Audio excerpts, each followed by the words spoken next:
Saya sudah nggak punya kekuatan karena akibat kecelakaan dan sebagainya. Mulai saya berdoa dalam kepasrahan yang sangat tinggi. Jadi perkara kesombongan inilah yang memang jadi salah satu penghambat datangnya hidayah. Jadi yang datang ke sana waktu itu adalah sekitar 6.000 orang Indonesia. Mereka membangun masjid, membangun peradaban dari masjid, kemudian menyimpan ulama di masjidnya. Dia langsung masuk ke dalam rumah, ngambil peci, ngambil baju gamis, lari ke masjid. Wudhu, langsung sholat jam 7, sholat subuh, nangis lagi, menyesal. Tiba-tiba, Assalamualaikum, dari Indonesia. Saya tanya, saya ini kacau ya. Wah, ini mulai memerah, mulai telinga memerah. Belajar bagaimana memahami saudara Muslim, bagaimana berusaha mencintai saudara Muslim, bagaimana belajar bersih hati kepada saudara Muslim dengan segala kekurangan dan kelebihannya.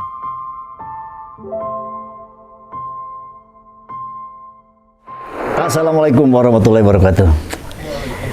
Alhamdulillah, puji dan syukur dari Allah Subhanahu wa Ta'ala. Kita hari ini dikasih nikmat luar biasa. Ya. Saya Yuki Pasben hari ini kedatangan saudara-saudara Muslim. Ini sebuah kebahagiaan tersendiri. Ya. Hari ini kumpul kebetulan di rumah saya di halaman belakang rumah. Ya. Dari mana ya? Kenalan dulu kita ya. Ya, boleh. Ya betul, insya Allah ya. Saya Yuki, nama lengkap saya adalah Yuki Arifin Martawijaya.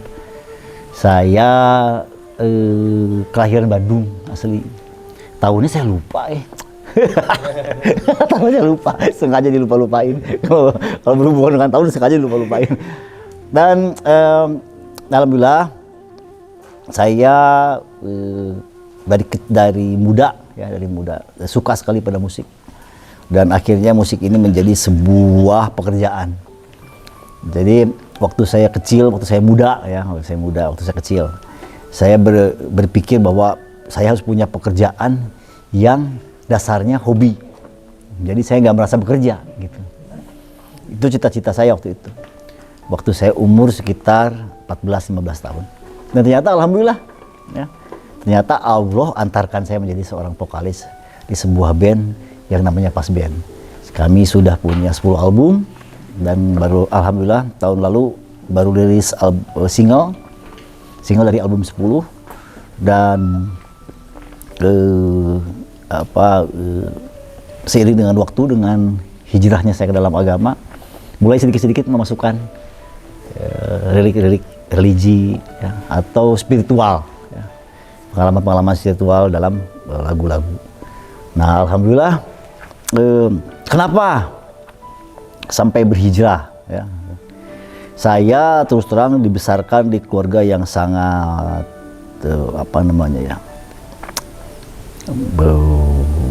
gak enak kalau ngomongin gitu, kalimatnya jelek kalau gitu, mesti diperbaiki kalimatnya supaya lebih enak. Saya masa kecil saya di Tokyo, jadi saya menonton sekali sebuah peradaban yang berdasarkan pikir dan hajat pikir dan keinginan-keinginan manusia, dan sukses ya. Jadi bagaimana sebuah tatanan politik rapih dibangun menjadi sukses, kemudian ekonomi dibangun menjadi sukses oleh peradaban pikir manusia, kemudian budaya sosial dan sebagainya. Dan itu terinspirasi dalam kehidupan saya.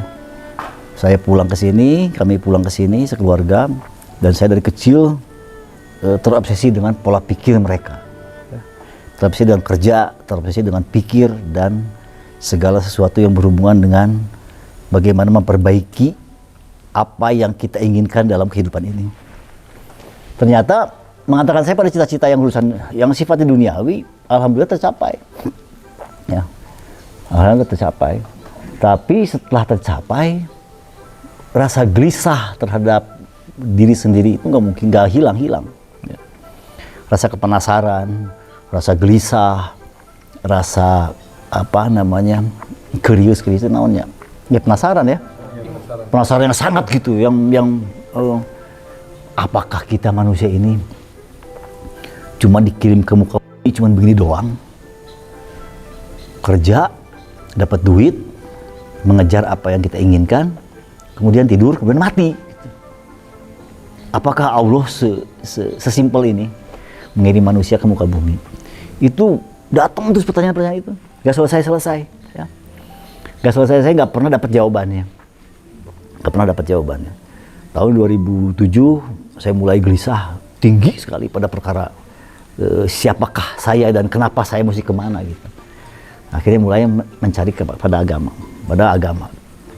Saya mulai senang datang ke pengajian-pengajian. Saya senang sekali menghabiskan waktu di tempatnya Agim, mendengarkan nasihat-nasihat dari Agim. Tapi pengalaman dengar saja tidak cukup memang. Jadi pengalaman dengar tidak membangkitkan untuk membuat perspektif pikir kita berubah. Tidak membuat hasrat kita berubah. Tidak membuat kepenasaran kita terjawab. Makanya akhirnya kacau lagi. Ya, kacau lagi. Seiring dengan waktu, seiring dengan perjalanan waktu, akhirnya agama yang sudah mulai dikit-dikit belajar, kemudian belajar dikit-dikit belajar amal, tapi copot lagi. Nah, setelah copot lagi ini, akhirnya saya nyemplung lagi kepada pekerjaan-pekerjaan lagi. Pekerjaan-pekerjaan duniawi yang menghabiskan banyak waktu. Saya bisa dibilang saya kerja hampir setiap hari itu berkisar antara 14 sampai 16 jam kerja saya. Jadi saya pulang ke rumah tuh rata-rata bisa jam 1 malam, jam 12 malam. Pagi-pagi jam 6 udah pergi keluar rumah. Gitu setiap hari. Kemudian akhirnya saya tertipu dalam bisnis, kemudian saya hancur-hancuran, sampai nggak punya apa-apa, betul-betul nggak punya apa-apa. Habis semuanya, hutangnya besar sekali, tertinggal di mana-mana.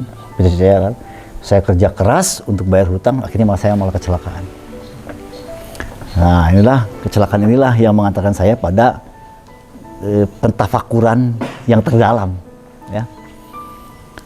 Saya udah nggak punya apa-apa, saya sudah nggak punya kekuatan karena akibat kecelakaan dan sebagainya. Mulai saya berdoa dalam kepasrahan yang sangat tinggi. Ya Allah, saya nggak punya apa-apa, tenaga saya nggak punya, kekuatan saya nggak punya, terus tabungan saya nggak punya. Ya Allah, saya serahkan segala urusan saya, orang tua, mertua, anak, istri kepadamu ya Allah. Aku serahkan segalanya kepadamu. Dan ternyata disinilah memulainya pertemuan yang dahsyat. Ya. Bagaimana saya ketemu dengan sebuah kosakata baru dalam hidup saya sebelumnya yang nggak pernah saya ketahui. Yaitu bagaimana Islam ini masuk ke dalam diri kita, ke dalam hati saya. Bagaimana agama ini masuk ke dalam hati, kemudian bagaimana Allah masuk menerjang ke dalam ruh saya, dan akhirnya saya jatuh cinta yang hebat ke dalam agama ini. Itulah yang terjadi dalam kehidupan saya. Ya. Alhamdulillah, inilah mungkin arti hijrah buat saya. Ya. Jadi bukan saya yang mengejar, tapi saya yang tertabrak. Saya tertabrak hidayah. Saya tertabrak keberadaan Allah yang hebat. Saya tertabrak pada keindahan-keindahan keagungan Allah Subhanahu wa Ta'ala. Dan saya terhempas oleh cinta kasih Nabi besar Muhammad SAW. Nah, ini perkara yang luar biasa ternyata. Ya. Akhirnya membuat saya tercandu-candu hingga hari ini. Saya ada tercandu dalam kenikmatan yang hebat ini. Ya. Kenikmatan dalam hidup bergelimang dengan hidayah. Mudah-mudahan ya saya ingin selalu hidup dalam perkara berbanjir-banjir hidayah, taufik berkah rahmat dari Allah Subhanahu wa Ta'ala. Ya. Jangan sampai agama yang begini hebat ini lepas lagi dari diri saya. Ya. Nah, itulah pengalaman, kurang lebih pengalamannya gitu.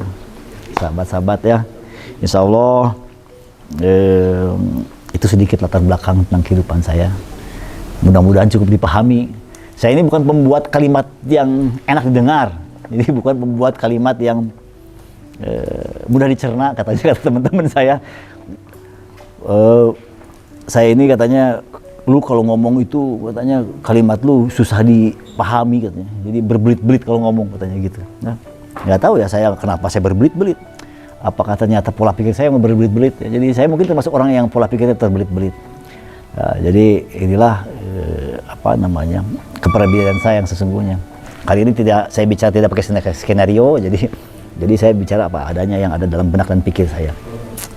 Alhamdulillah, sekali lagi alhamdulillah bahwa hari ini adalah hari yang berbahagia buat saya pribadi. Jarang-jarang dibiarkan untuk bicara sendiri, kemudian di depan kamera, kemudian saya juga nggak tahu siapa yang mendengarkan saya atau ada yang mendengar atau yang tidak, gitu ya. Tapi mudah-mudahan apa yang bisa saya sampaikan ini bisa menjadi ladang amal buat saya, ya, ladang amal buat saya. Terlalu banyak dosa yang saya punya, jadi kehidupan saya ini terlalu kelam, masa lalu saya terlalu kelam. Kehidupan dunia ini ketika datang kehidupan dunia ini, umumnya manusia itu nggak kuat melewatinya. Ya. Jadi kesimpulan saya, cobaan manusia yang terberat itu adalah diberi dunia, ya, diberi keberadaan dunia.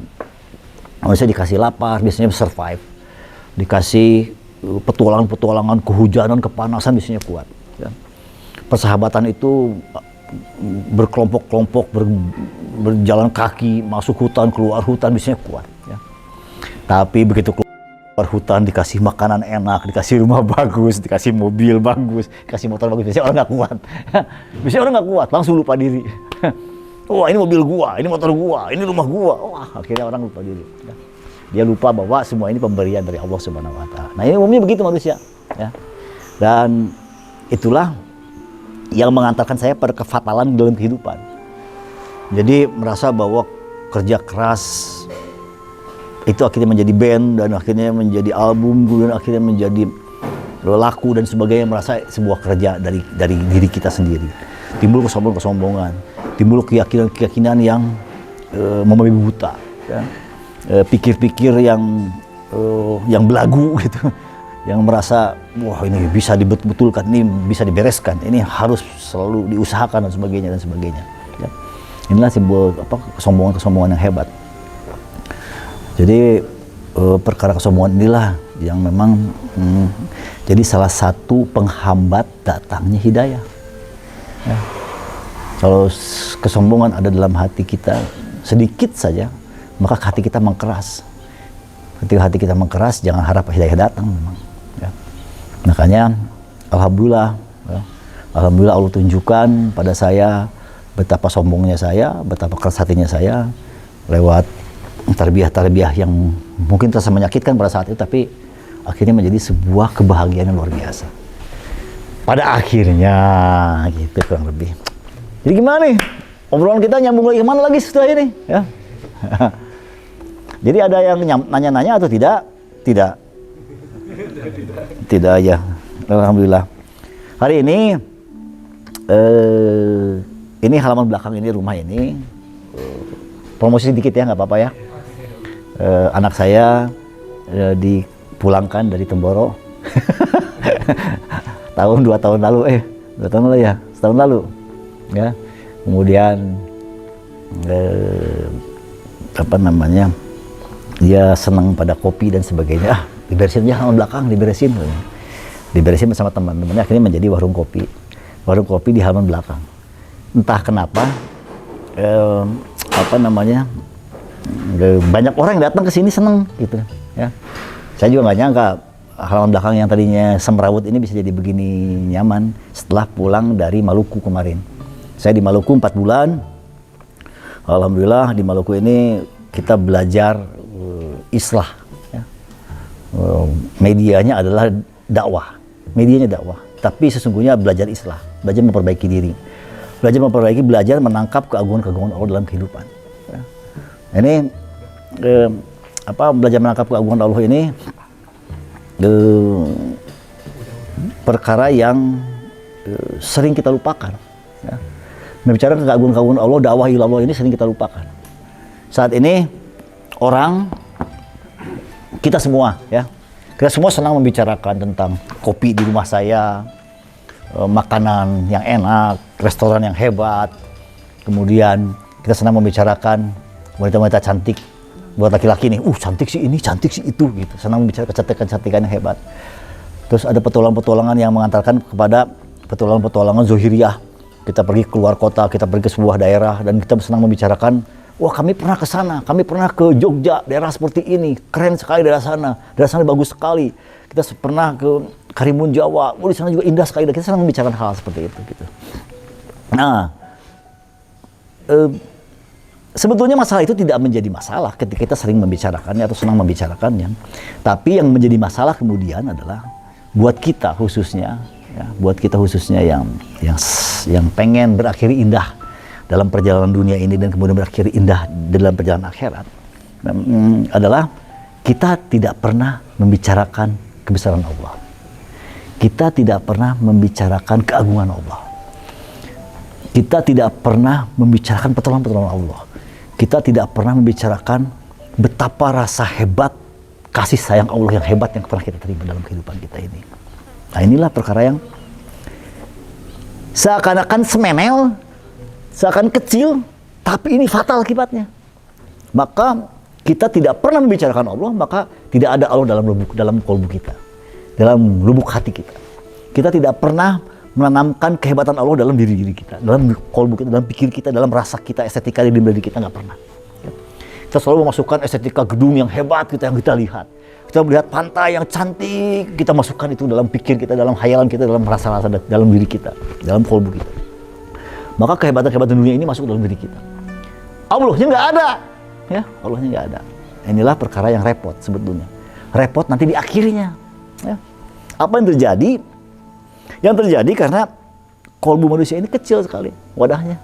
Ya. Kolbu manusia ini kecil sekali.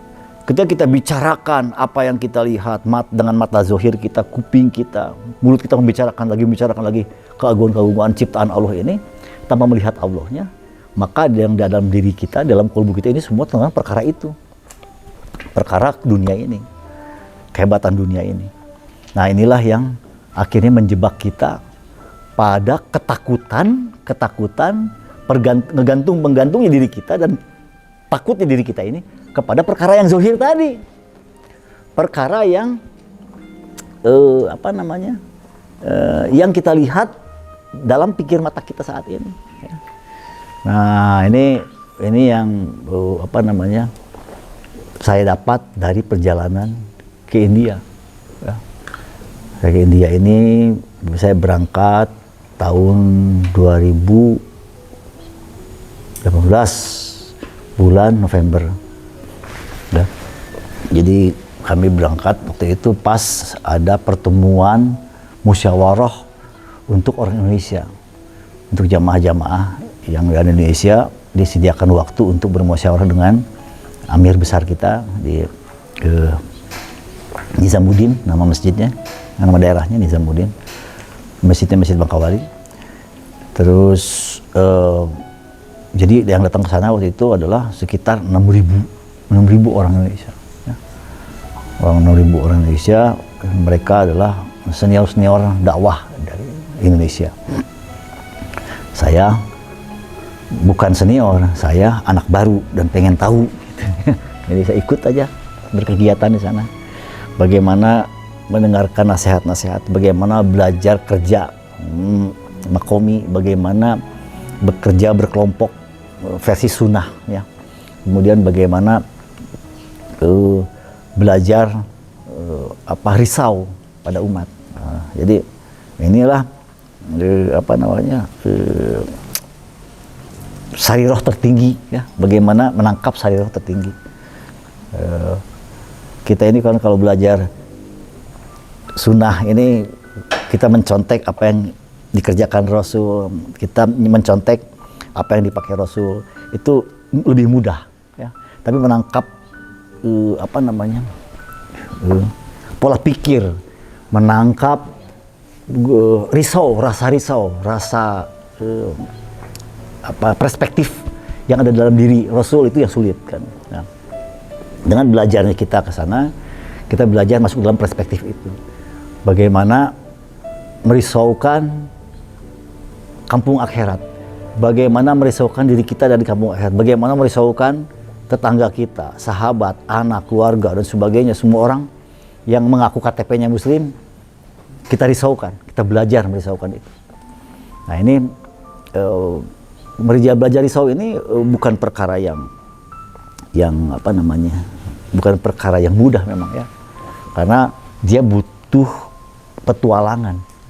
Dia butuh kita masuk ke dalam eksperimen kehidupan yang berhubungan dengan keagungan Allah dan kehidupan sunnah Nabi besar Muhammad SAW. Juga masuk dalam komunitas muslim yang sudah amal dalam agama. Ya. Jadi bagaimana mengembalikan masjid sebagai sumber peradaban.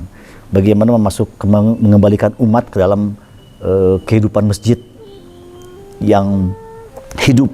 Ya, seperti dahulu Nabi besar kita Muhammad SAW menghidupkan Masjid Nabawi. Bagaimana orang terkait, bagaimana orang cinta kembali kepada kehidupan sunnah, kepada perspektif pikir Rasul. Bagaimana umat ini punya cita-cita yang sama. Punya cita yang sama seperti apa yang Rasul inginkan. Nah ini yang pelajaran yang paling berharga dalam kehidupan saya selama berangkat ke sana. Nah ini ada beberapa amal masjid yang kita mesti masuk ke dalam pelajaran-pelajaran itu. Termasuk tadi, salah satunya adalah dakwah ilallah. Ya. Bagaimana masuk ke dalam masjid ini kita bicarakan kebesaran Allah. Siapa itu Allah Al-Khaliq, siapa itu Allah Al-Malik, siapa itu Allah Al-Razik, siapa Allah Ar-Rahman Ar-Rahim. Semua tentang kehebatan-kehebatan Allah kita bicarakan. Bagaimana kehebatan-kehebatan Allah itu masuk ke dalam diri kita. Nah ini ternyata untuk orang awam seperti saya ini membingungkan. Pada awalnya membingungkan, pembingungan yang luar biasa ya. Allah ini hebat. Coba kamu ceritakan hebatnya Allah. Itu blank asli, nggak tahu apa-apa. Kalau saya suruh ceritain mobil India saya tahu nih, ngerti. Kalau saya ceritain mobil Kijang misalnya saya ngerti. Sebelum menceritakan tentang hebatnya alam Indonesia saya ngerti. Membicarakan Allah gimana ceritanya, dari mana mulainya. Itu bingung ternyata. Ya. Kemudian saya mulai belajar dari Maulana di sana, dari ustadz lah di sana ya. Mereka bicara kebesaran Allah, kemudian mereka menangkap bagaimana menangkap kehebatan Allah dalam pikir mereka, dalam perspektif hidup mereka, dalam perspektif mata, pikir, kuping, mulut dan sebagainya. Ternyata memang hebat-hebat ya. Perkara tafakur ini memang hebat-hebat. Orang saya itu punya taste, punya apa namanya, punya kepekaan ya. Bagaimana menangkap keagungan Allah dalam kehidupan. Pernah saya dengar dari seorang Maulana, dia menceritakan semut, tapi dia menceritakan semut sampai setengah jam. Betapa hebatnya semut diberi kehidupan oleh Allah. Kebayang nggak? Dia bisa ceritain itu sampai setengah jam lebih. Saya bilang, ini orang hebat sekali gitu. Dia menceritakan Allah menolong semut sampai bisa sampai setengah jam. Coba kalau kita suruh nyeritain tentang semut. Semut hidung, ketemu sesalaman. Kemudian apa lagi? Ketemu sesalaman. Lubangnya ngantri, baris. Kemudian masuk ke dalam lubang. Udah nggak pernah lihat lagi semut gitu kan. Paling kita tahu semut muka injak mati aja gitu ya. Tapi mereka menceritakan semut edun sekali. Mereka menceritakan semut itu sampai detail sekali. Semut dalam perspektif Allah Subhanahu wa taala. Ini perkara yang luar biasa ya. Jadi memang inilah yang apa namanya? Yang membuat saya merasa bahwa saya ini seperti sahabat-sahabat seperti orang-orang Islam yang hidup di zaman Nabi, tapi orang-orang munafik ya gitu. Aduh, saya bilang, saya melihat mereka seperti para sahabat, dan saya lah orang munafik yang ada di hidup di sana gitu, dalam amal agama. Ternyata saya ini jauh sekali. Saya ini merasa saya sangat nifak apa ya, munafik ya, punya sifat dalam diri yang jelek sekali gitu. Ada keburukan-keburukan yang berhubungan dengan pengakuan saya terhadap Allah Subhanahu wa taala, nabinya Nabi besar Muhammad SAW. Ternyata itu perjalanan yang luar biasa ya. Akhirnya kalau ditanya keajaiban-keajaiban, setelah masuk ke dalam, belajar masuk ke dalam amal, belajar masuk ke dalam kehidupan, merisaukan umat dan sebagainya, berusaha berpola pikir seperti Nabi besar Muhammad SAW, bagaimana umat ini selamat di akhirat, bukan cuma saya tapi bagaimana semua umat Nabi besar ini selamat di akhirat gitu. Punya risau seperti itu, memang akhirnya terjadi keajaiban-keajaiban yang luar biasa, keajaiban-keajaiban yang sebelumnya nggak pernah nampak dalam kehidupan. Allah itu betul-betul menjadi sesuatu yang sangat konkret, sangat nyata, sangat real dalam kehidupan saya. Setelah masuk dalam amal itu, apa yang kita pikirkan untuk hal kecil aja, misalnya gini, lagi panas-panasnya di India teh, aduh, jika ngeunah-ngeunahnya mun aya es krim ayeuna, baru gitu itu, siang hari jam 2 siang, dah aja, lupakan. Karena ada kegiatan agama yang lain akhirnya sibuk lagi dan sebagainya. Ada kegiatan sore hari nemuin saudara muslim gitu, ketemu dakwah dan sebagainya, dakwah di pasar dan sebagainya. Tiba-tiba pas makan malam diundang oleh warga tempatan. Jangan makan di masjid ya, nanti kalian makan di rumah saya. Oh iya, kami senang selesai Isya, kami rame-rame ke rumahnya. Disuguhin makan roti, ayam dan sebagainya, makan beres, selesai. Begitu selesai, itu kotak es krim segini nih. Kotak es krim berapa kilo ya? Bisa kilo, 2 kilo. Yang kotak es krim kotak besar itu sekilo ya. Itu datang dalam kotak-kotak yang banyak. Jadi bukan satu kotak lagi yang datang kotak-kotak yang banyak. Ayo silakan, ini es krim, ayo silakan. Kita sampai, saya bilang, oh iya es krim loh, wah senang ya. Baru tadi siang, jam 2 siang saya menghayalkan punya es krim. Dan tiba-tiba jadi ada lebih dari 4 kotak datang hari itu. Kami makan sampai berapa kali, tambah lagi. Selesai berkegiatan, balik lagi ke masjid. Amir rombongan atau ketua rombongan, orang sana memang orang India. Dan orang pengalaman dalam dakwah. Dia umurnya sudah 76 tahun, jalannya sudah gitu. Pas begitu balik ke masjid, apa yang dia tanyakan? Tadi hari ini, siapa yang risau es krim? Dia tahu saya pengen es krim. Saya langsung diem. Mir, saya risau es krim. Saya tadi yang menginginkan es krim. Oh, kamu dikirim ke sini bukan untuk merisaukan es krim. Kamu dikirim ke sini untuk merisaukan umat agar berakhir di jannah, katanya. Saya diem. Ya Allah. Dia orang senior ya. Dia tahu banget dia apa yang saya pikirkan. Datang malam itu dan kami tertawa-tawa, es krim. Walaupun dia nggak ngerti bahasa Indonesia kan. Dia ngeliatin aja, oh ini pasti ada orang yang risau es krim katanya gitu. Langsung dia tanya. Ya, itulah salah satu pengalaman terunik ya. Kamu dikirim ke sini bukan untuk merisaukan es krim, tapi kamu di sini bagaimana merisaukan umat berakhir di jannah. Saya langsung diam aja, merasa sangat bersalah. Ya.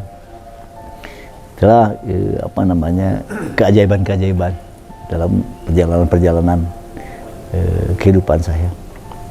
Nah, kemudian apalagi keajaiban-keajaiban, memang masyarakat di sana itu memang sangat religius ya. Mereka sangat religius. Orang India itu hidup di negara yang tidak beruntung. Pemerintahnya bukan pemerintah Muslim.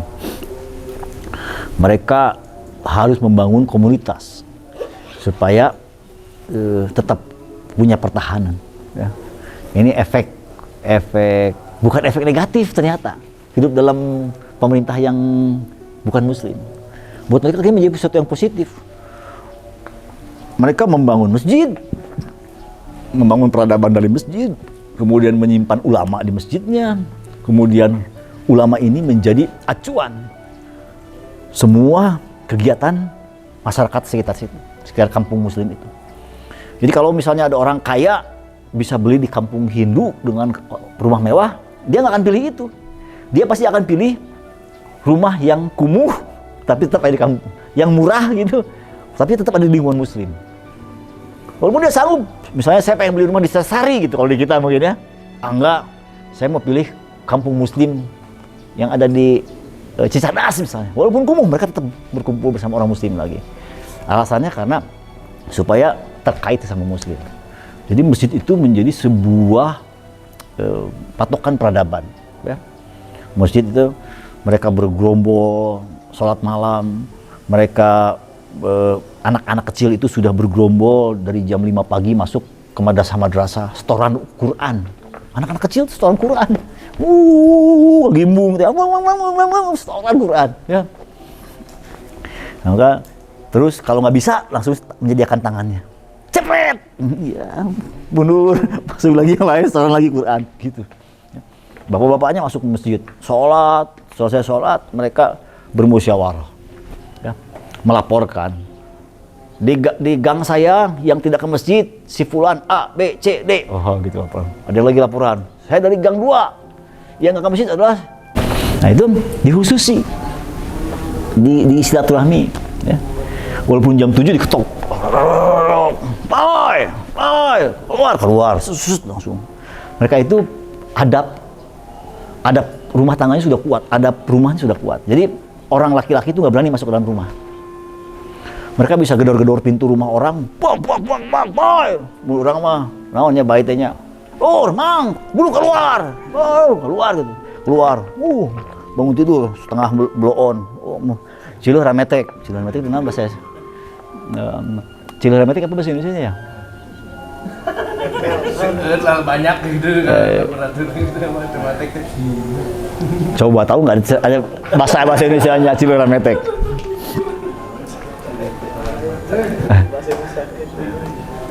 Ya pokoknya kotoran mata dalam keadaan penuh, belek dalam keadaan penuh ya, belek dalam penuh, set keluar gitu. Terus kemudian langsung melongo ngelihat kita, kaget. Terus saya disuruh dakwahin. Assalamualaikum, bye. Saya dari Indonesia, kayak bahasa Inggris campur-campur lah gitulah, pakai bahasa tempatan, bahasa Inggris yang juga acak-acakan juga. Saya dari Indonesia, bye. Gini, bye. Kunaon antum nggak ke masjid hari ini? Antum baru bangun ya? Kenapa antum baru bangun? Antum berarti nggak sholat subuh? Wah, langsung nangis dia. Saya kerja sampai malam, jam 12 malam saya baru pulang ke rumah, saya telat bangun. Nangis dia, menyesal. Ya. Bye. Ke masjid sekarang, bye. Dia langsung masuk ke dalam rumah. Ngambil peci, ngambil baju gamis, lari ke masjid. Wudhu, langsung sholat jam 7. Sholat subuh. Nangis lagi, menyesal. Jadi mereka itu religius sekali. Orang India itu religius sekali. Ada perasaan menyesal ketika tidak sholat dan sebagainya. Jadi kita ketika untuk datang, kemudian silaturahmi itu orang langsung, kalau punya dosa, mereka langsung merasa, berdosa ya, gitu langsung gitu. Nah ini sifat mereka. Dan mereka disuruh, kalau udah ngomongin soal agama, udah nurut aja, kayak kambing conge. Baik, masjid, sholat subuh, langsung gitu. Mau kita khususi kapanpun. Kadang-kadang kita khususi itu bisa sore, jam 4 sore gitu. Habis asar, kita keliling kampung, masuk pasar. Ini orang tempatan yang teriak. Orang Muslim, kumpul, Mas Laman baik, gitu ya, pakai bahasa mereka tuh. Kumpul, wah kumpul, batang, menjejer. Menjejer berkumpul di tengah pasar teh. Ya ada saudara Muslim kita dari Indonesia. Ada perkara penting mesti disampaikan. Baik, dakwah. Kita dakwah tengah pasar. Allah itu yang memberikan keselamatan buat kalian, Allah yang menyayangi kalian. Kalian berani lalaworah pada Allah dalam perkara Allah meminta kehadiran kalian di masjid hari ini. Siapa yang ke masjid hari ini? Langsung ngacu, saya. Ke masjid sekarang? Ke masjid. Dia lari langsung ke masjid. Atau ditembak aja langsung. Baik.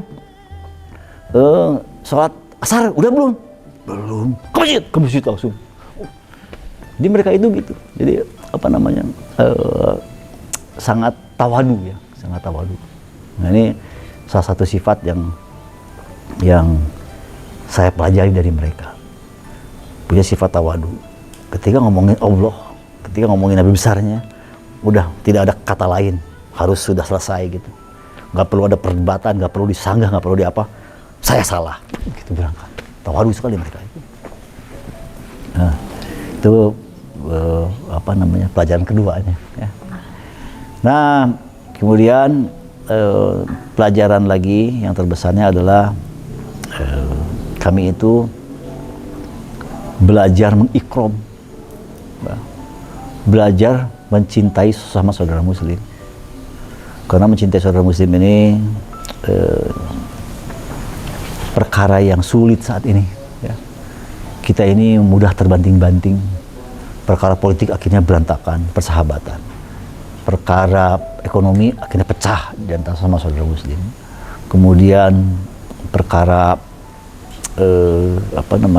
status sosial pecah langsung ya. Ini banyak sekali kasus-kasus terutama di negara kita. Negara kita kan memang multi ras ya, bukan multi suku, bukan multi ras. Multi ras mah tuh berarti ada nu beureum, anu hideung, anu bodasnya. Kita enggak multi ras, tapi multi suku. Punya kebiasaan berbeda dan sebagainya. Ini mudah sekali pecah memang. Mudah sekali. Salah satunya adalah ketika saya kemarin di Maluku, saya pernah masuk satu masjid yang masjidnya nggak ada orang satupun. Ketika kami tanya, kenapa masjid sampai kosong begini? Ternyata mereka pecah antara dua kubu, satu merah, satu kuning. Mereka baru selesai pemilu.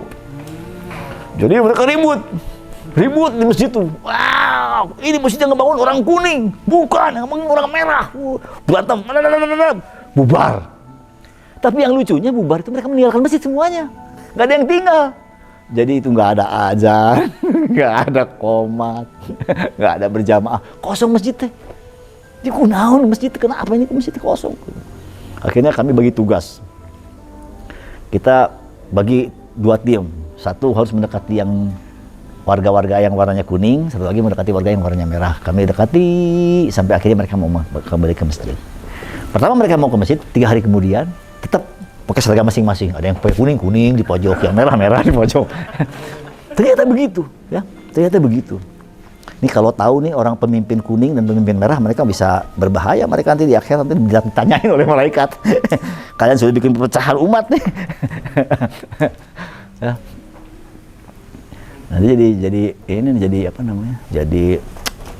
pengadilan yang berat nanti di mizannya Allah Subhanahu wa taala. Nah, ini mudah sekali memang zaman ini ya. Nah, ini bagaimana meluruskannya?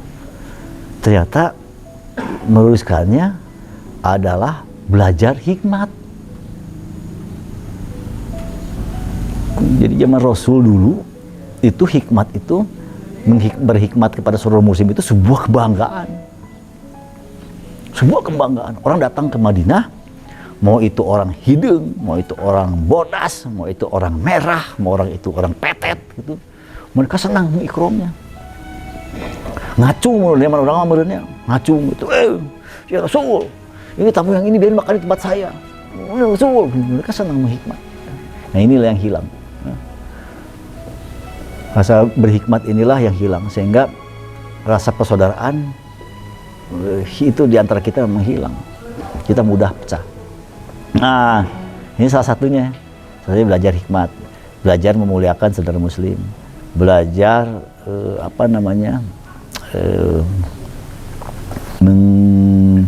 merasa memiliki, mencintai, sebagaimana kita mencintai diri sendiri. Ini memang perkara yang awalnya sulit, awalnya pertama sulit, tapi lama-lama akhirnya dengan petualangan dalam safar, petualangan dengan bisa menerima rombongan tua, muda, beda warna, kulit, ras, kebiasaan dan sebagainya. Ini kita dipaksa untuk kita keluar berhari-hari itikaf masjid bersama orang-orang berbeda, dengan suku bangsa yang berbeda, dengan orang yang wataknya berbeda. Akhirnya timbul kecintaan kita. Walaupun tengah arti bahasana. Saya pernah satu bangun tidur di sebelah orang-orang Vietnam. Orang-orang Vietnam. Bahasa itu aneh banget. Kayak suara ini nih, kayak suara hidung dipijit, terus kayak suara kali takolin. Gitu. Ngomongnya gitu. Kebayang nggak? Udah kurang tidur, masuk ke masjid itu, saya masuk jam 12 malam. Kemudian tidur, saya dapat tempat tidur di masjid. Tiba-tiba jam 3 subuh aja lembang ngobrol di sebelahan. Ada orang ngobrol di sebelah dengan kalimat seperti itu, dengan bunyi seperti itu. Kencang suaranya. Oh, itu bener. Itu jelema teh mana ibadah digoreng-goreng tuh. Itu keluar dari pikiran kita, dalam benak kita keluar gitu. Capek, ya, kurang tidur. Begitu dibangunin jam 3 dengan suara yang sangat tidak nyaman. Langsung terus kita kasih. Kita hati kita tiba-tiba, iya apa namanya, punya perasaan gak enak gitu yang, naon sih teh gitu. Di mana sih jelema teh juga? Kok ada orang bahasanya jelek ini gitu bunyinya gitu. Tapi setelah kemudian bangun, kenalan dan sebagainya, ngobrol dan sebagainya, oh ternyata ya inilah. Ya. Jadi begitu kayanya ciptaan Allah. Ya. Bahasa yang berbeda, suara yang berbeda, sengau yang berbeda, kebiasaan yang berbeda, volume yang berbeda, volumenya kan beda. Udah mas suaranya cemplang gitu, terus kencang gitu kan, suaranya berbeda. Jadi memang ya itulah. Ya. Walaupun saya juga pernah ketemu dengan hal yang sangat memalukan. Kami sedang nunggu tempat untuk istirahat di pojok masjid. Tiba-tiba ada satu rombongan orang-orang Thailand. Kan bahasanya ada kebacanya kayak bunyi-bunyi cangpal, apa cempang, kayak beda gitu bunyinya. Gitulah pokoknya mah, kayak bunyi-bunyi gitu. Ada bunyi-bunyi prak gitu ya. Nah, mereka duduk di sebelah. Mulai nyeret. Itu naon sih rombongan di mana sih teh? Saya seleket kieu. Terus saya teh kukulutus ngomong dengan bahasa Indonesia dengan orang Betawi di sebelah. Pajo nih orang dari mana nih Pajo nih? Sialan nih nyeret begini. Ya. Gua tempat kita udah sempit masih diseret-seret juga, bukannya di tempat yang lain aja gitu kan. Tiba-tiba itu yang ada satu orang tua bewoknya banyak. Umurnya sekitar 40 tahunan lah, lebih sedikit, mungkin 44, 45 gitu ya. Sorbannya tebal. Tiba-tiba balik. Assalamualaikum. Waalaikumsalam. Nah, dia orang ngajak ngobrol pakai bahasa dia, pikirnya gitu kan, atau pakai bahasa Inggris. Nah, saya tadi ngobrolnya kan pakai bahasa Indonesia. Tiba-tiba, Assalamualaikum. Dari Indonesia. Saya tanya, saya itu kacau ya. Wah, ini mulai memerah. Mulai telinga memerah. Mata, muka mulai memerah. Sialan, saya tak ngerti bahasa Indonesia gitu. Udah gitu. Assalamualaikum. Saya dari Temboro. Saya orang Thailand tapi lulus di Temboro. Jadi aku lihat ininya apa namanya? Pesantrennya di Temboro, di Jawa Timur. Jadi dia bahasa Indonesia itu bahasa Indonesia Jawa banget. Jadi logat bahasa. Aku ini dulu lama di Temboro. Aku dikirim dari umur 11 tahun ke Temboro. Aku lulus umur 20, kembali ke Thailand. Itu sih tak ngerti. Aduh, ayo. Itu hal yang memalukan banget. Itu hal yang memalukan. Aduh, ya Allah. Jadi pelajaran ketolongan dalam diri saya. Nah ini belajar bagaimana memahami saudara muslim, bagaimana berusaha mencintai saudara muslim, bagaimana belajar bersih hati kepada saudara muslim dengan segala kekurangan dan kelebihannya. Nah, ini mudah-mudahan cerita ini bisa memberi semangat buat kita semua ya, dan menjadi pelajaran walaupun terlihat dengan konyol dan blow on ya buat saya. Siap, insyaallah. Terima kasih banyak sudah banyak mendengarkan obrolan hari ini. Apa yang saya sampaikan ini banyak gurunya ya. Banyak gurunya, banyak perkara yang mungkin tidak juga menyenangkan juga didengar ya. Mohon maaf ya. Kesalahan pasti datang dari saya ya. Mohon maaf pada Anda semua, mohon ampun pada Allah Subhanahu wa taala. Tapi apa-apa yang benar pasti datang dari Allah, dan mudah-mudahan pengalaman-pengalaman yang benar ini adalah sesuatu yang diridhoi oleh Allah dan bisa menjadi berbagi dalam perkara hijrah, dalam perkara agama, dalam perkara amal agama. Ya.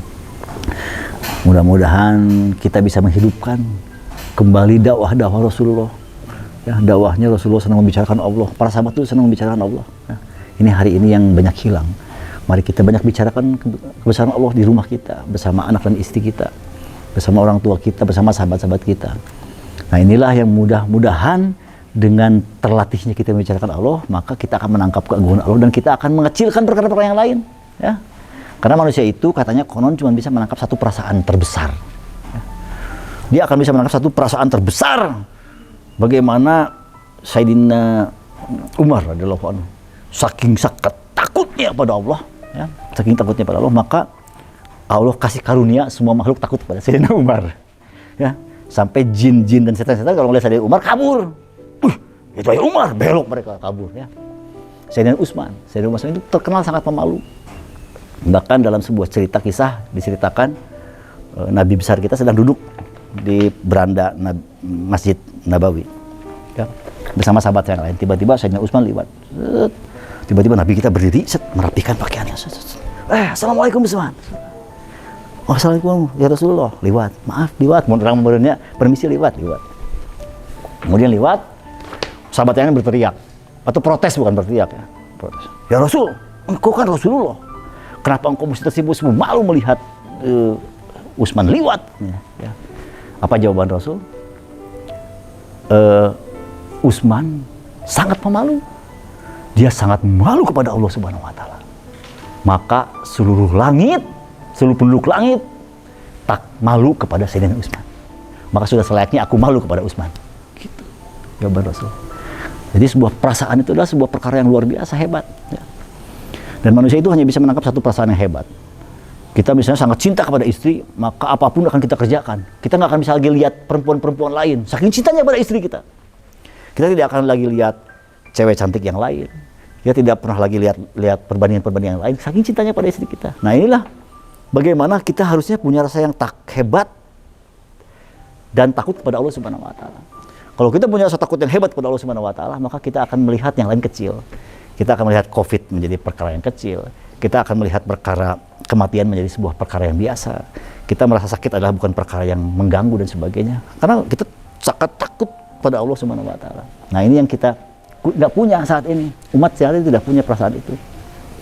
Mari kita sering bicarakan kebesaran Allah dan mudah-mudahan perasaan ini berpengaruh kepada pikir kita, kepada isi kolbu kita, kepada perspektif hidup kita, dan bagaimana belajar masuk dalam amal-amal karena kita takut kepada Allah Subhanahu wa taala. Ya, insya Allah itu kalau yang biasa saya share ya, mudah-mudahan saya juga dikasih kekuatan kembali ya, agar saya dikasih juga kekuatan yang sama untuk rajin membicarakan keagungan Allah Subhanahu wa taala. Insya Allah. Akhirul kata, saya mau kabur nih. Subhanallah wa bihamdihi, subhanakallahumma wa bihamdika, asyhadu an la ilaha illa anta, astaghfiruka wa atubu ilaik. Assalamualaikum warahmatullahi wabarakatuh.